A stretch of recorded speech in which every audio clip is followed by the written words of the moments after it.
الحمد لله نحمده ونستعينه ونستغفره ونؤمن به ونتوكل عليه ونعوذ بالله من شرور أنفسنا ومن سيئات أعمالنا من يهده الله فلا مضل له ومن يضلل فلا هادي له ونشهد أن لا إله إلا الله وحده لا شريك له ونشهد أن سيدنا ومولانا محمدا عبده ورسوله أما بعد قال الله تعالى في كتابه المجيد أعوذ بالله من الشيطان الرجيم بسم الله الرحمن الرحيم يا أيها الناس اتقوا ربكم الذي خلقكم من نفس واحدة وخلق منها زوجها وبث منهما رجالا كثيرا ونساء واتقوا الله الذي تساءلون به والأرحام إن الله كان عليكم رقيبا وقال تعالى يا أيها الذين آمنوا اتقوا الله حق تقاته ولا تموتن إلا وأنتم مسلمون وقال تعالى يا أيها الذين آمنوا اتقوا الله وقولوا قولا سديدا يصلح لكم أعمالكم ويغفر لكم ذنوبكم ومن يطع الله ورسوله فقد فاز فوزا عظيما وقال رسول الله صلى الله عليه وسلم النكاح من سنتي وقال رسول الله صلى الله عليه وسلم فمن رغب عن سنتي فليس مني وقال رسول الله صلى الله عليه وسلم اعظم النکاح برکہ ایسرہ مؤونہ۔ محترم جناب آفتاب حسن مظہری صاحب، محترم جناب قمر سعید صاحب، عزیزم سمیر صاحب، حاضرین معززین، بزرگوں، نوجوانوں، ماؤں، بہنوں، السلام علیکم ورحمۃ اللہ وبرکاتہ۔ ابھی عربی میں جو حصہ آپ کے سامنے پڑھا گیا ان میں نے قرآن مجید کی 4 آیات پڑھی ہیں اور اللہ کے رسول صلی اللہ علیہ وسلم کے 3 ارشادات نقل کیے ہیں۔ یہ آیات وہ ہیں جو اللہ کے رسول صلی اللہ علیہ وسلم بالعموم خطبات میں پڑھا کرتے تھے، خاص طور سے نکاح کے خطبات میں۔ یہ بات ہم لوگوں کی علم میں ہوگی کہ اللہ کے رسول صلی اللہ علیہ وسلم جب کبھی کوئی گیدرنگ ہوتی تھی تو اس میں خطبے کا اہتمام کرتے تھے، نصیحت کرتے تھے، چاہے وہ شادی ہو، چاہے وہ انتقال کا موقع ہو، چاہے وہ جنگ روانہ کے لیے وفود روانہ کر رہے ہوں، چاہے وہ جمعہ کا موقع ہو، چاہے عیدین کا موقع ہو۔ اللہ کے رسول صلی اللہ علیہ وسلم چاہتے یہ تھے کہ جس موقع کی وہ تقریب ہے اس موقع پر اللہ کی مرضی اللہ کے بندوں کو بتائی جائے، اللہ کے قانون سے اللہ کے بندوں کو آشنا کیا جائے۔ تو نکاح کے موقع کے لیے اللہ کے رسول صلی اللہ علیہ وسلم بالعموم یہ 4 آیات پڑھا کرتے تھے۔ ان میں پہلی آیت سورہ نساء کی ہے، نساء آیت نمبر 1، دوسری جو میں نے پڑھی آل عمران کی آیت نمبر 102، اور 2 آیات سورہ احزاب سے میں نے پڑھی آیت نمبر 70 اور 71۔ یہ جو پہلی آیت سورہ نساء کی ہے اس میں اللہ تعالیٰ نے تمام انسانوں کو مخاطب کیا ہے، یا ایھا الناس، اور یہ کہا ہے کہ یہ جتنے انسان ہیں یہ ایک انسان بنی حضرت آدم علیہ السلام سے اور ان کی اہلیہ حضرت حوا علیہ السلام سے یہ پیدا ہوئی۔ پوری انسانیت جو مختلف طبقات میں، مختلف مذاہب میں، مختلف تہذیبوں میں جو بٹی ہوئی ہے، سب کے جد امجد ایک ہے، خون ایک ہے۔ پھر ان سے اللہ تعالیٰ نے دنیا میں ڈھیر سارے بہت سے مرد اور عورتیں پیدا کی، وبث فیہما رجالا کثیرا ونساء۔ پھر فرمایا واتقوا اللہ الذی تساءلون بہ والارحام، پہلے لوگوں کو مخاطب کر کے کہا کہ اے لوگوں اللہ سے ڈرو، پھر اسی آیت میں دوبارہ کہا کہ اے لوگوں اس اللہ سے ڈرو جس کے حوالے سے، جس کا نام لے کر کے تم لوگ سوالات کرتے ہو، مطالبات کرتے ہو، حقوق مانگتے ہو، اور اے لوگوں اس اللہ سے ڈرو جس نے اس بات کی تاکید کی ہے کہ رشتوں کا خیال رکھنا، دوسری آیت پاک میں اللہ تعالیٰ نے ایمان والوں کو مخاطب کیا ہے، ہم لوگوں کو مخاطب کیا ہے، اور یہ فرمایا کہ اے لوگوں اللہ سے ڈرو جتنا کہ اس سے ڈرنے کا حق ہے، یا ایھا الذین آمنوا اتقوا اللہ حق تقاتہ، اور پھر یہ فرمایا کہ ولا تموتن الا وانتم مسلمون، تمہارا انتقال نہ ہو مگر اس حال میں کہ تم ایمان کی حالت میں ہو۔ شادی کے موقع پر موت کی یاد دہانی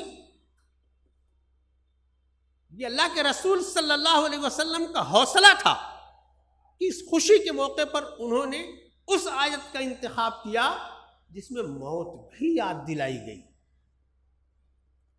تقریبات میں لوگ ہمت نہیں کرتے اس لفظ کو زبان پر لانے کے لیے اور ذہن میں لانے کے لیے، لیکن بندہ آیا ہے اس دنیا میں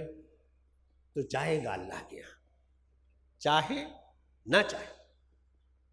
اللہ نے یہ تاکید کی آج اگر تمہیں اپنے اسلام پر اطمینان ہے، کوشش کرو،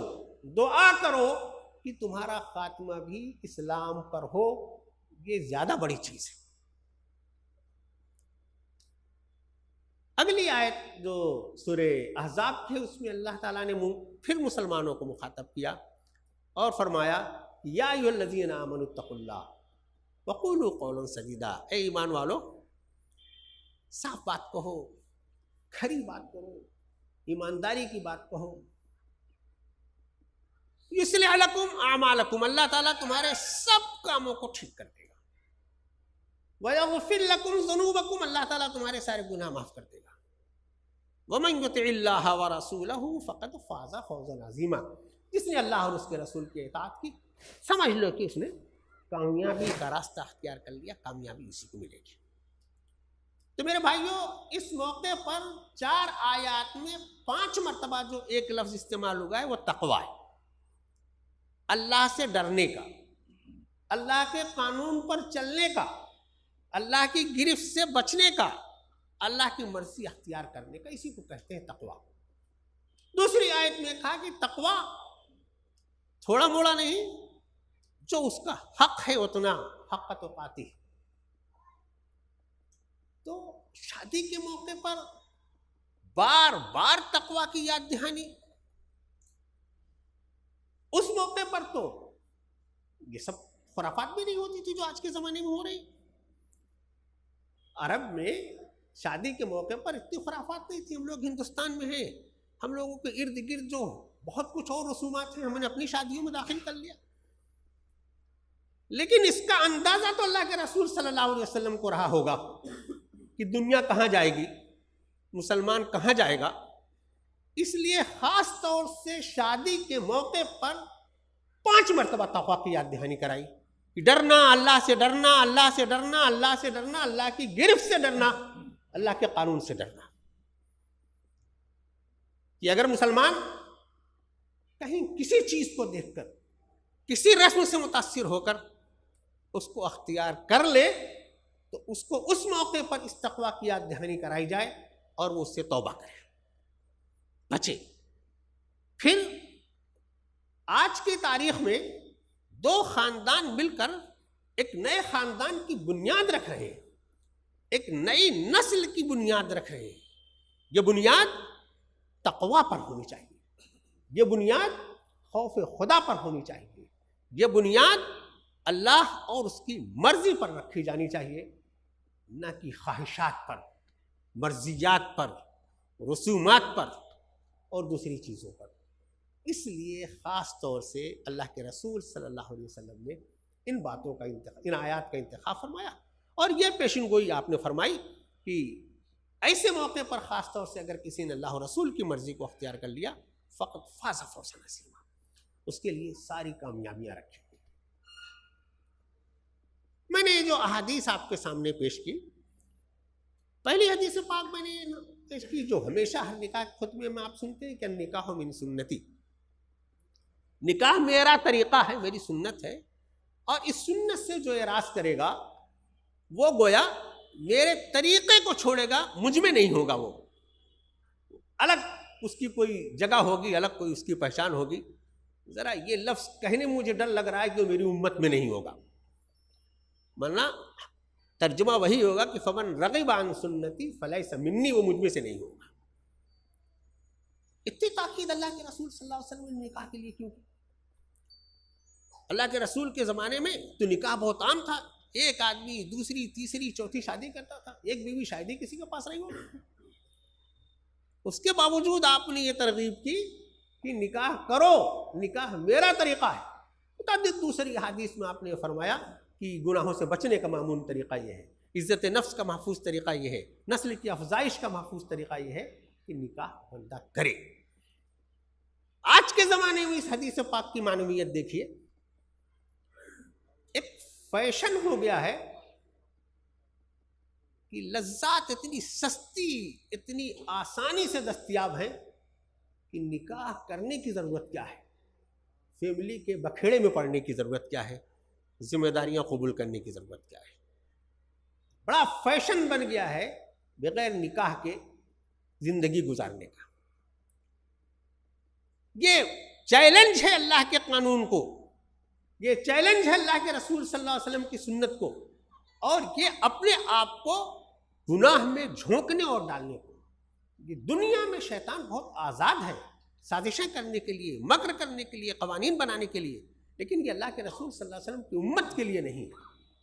اسے تو اس راستے پر آنا پڑے گا جو اللہ کے رسول صلی اللہ علیہ وسلم کی سنت ہے. پھر ایک اور حدیث پاک میں نے نقل کی جس میں اللہ کے رسول صلی اللہ علیہ وسلم نے فرمایا کہ سب سے بہترین نکاح وہ ہے کہ جو سہولت کے ساتھ ہو جائے. بہت بابرکت نکاح وہ ہے جس میں سہولت ہو، آسانی ہو، سب کے لیے ہو.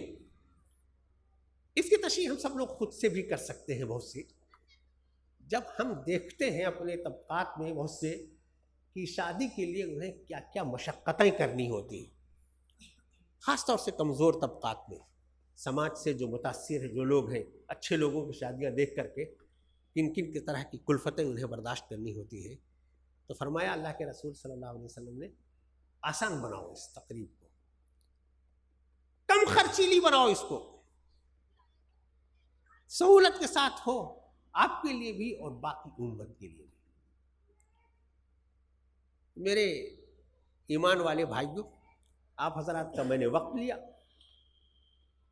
آپ کی اجازت سے یہ سوچ کر کے کہ چھوٹی سی محفل ہے، نیک لوگوں نے یہ تقریب برپا کی ہے، ان کی نیتیں نیک ہیں، یہ چاہتے ہیں کہ نیا رشتہ اچھی سنت کی بنیادوں پر استوار ہو. اس لیے جو خطبہ اللہ کے رسول صلی اللہ علیہ وسلم عربی میں دیا کرتے تھے اس کی میں نے آپ کی زبان میں تھوڑی سی تشریح کر دی. اللہ تعالیٰ ہماری جو باتیں یہاں کہی گئی ہیں اس پر ہمیں عمل کرنے کی توفیق عطا فرمائے. اللہ تعالیٰ نے بار بار جو تقویٰ کی تاکید کی ہے، اللہ تعالیٰ ہمیں تقویٰ کے راستے پر چلنے کی توفیق عطا فرمائے. جو دو خاندان میں آج ایک رشتہ قائم ہو رہا ہے، اللہ تعالیٰ اس رشتے میں الفت و محبت عطا فرمائے، استحکام عطا فرمائے، دین کی بنیادوں پر آگے بڑھنے کی توفیق عطا فرمائے. اللہ تعالیٰ ان دو خاندانوں کو امن و امان کا، دین کی افزائش کا ذریعہ بنائے.